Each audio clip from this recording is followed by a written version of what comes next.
ñoo ngi sant yàlla di julli ci yonent sallallahu alayhi wa sallam di indi benn tegtal bu am solo lool ci képp koo xam ne nii danga bëgg ubbeeku zahiran wa baatinan ubbeeku goo xam ne ci diiru 40 jours lay diire nag li nga xam ne mooy wird bi ci ñu toxalee ko du suñuy waxi bopp waaye dañ ko toxalee ci ay kilifa ñu wax ne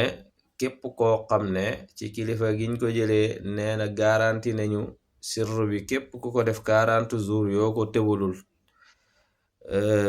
yàlla dana la ubbi wërsëg bu bari insha allah boo tëji woon sa wërsëg dana tijjeeku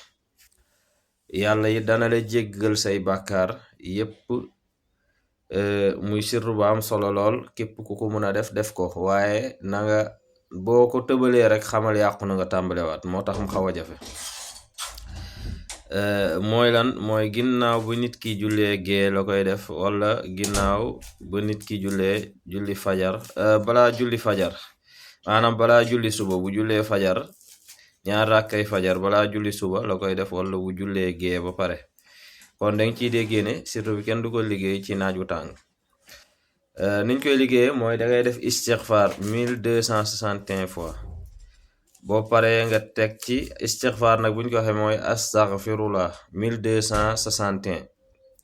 boo paree nga teg ci sallallahu ala muhammad dinañ ci musa yaatal bu baax a baax sallallahu ala muhammad nga def ko 489 fois boo paree nga teg ci yaa latif 1000 fois boo paree nga teg ci barhatihi 100 fois boo paree nga teg ci suratul waaqia benn yoon nga koy jàng nga ñaan sa soxla li nga bëgg di ci tijjeeku bul fàtte waxtu biñ koy liggéey mooy ginnaaw julli gee wala balaa ngay julli suba boo jullee ñaar rakkay fajar yi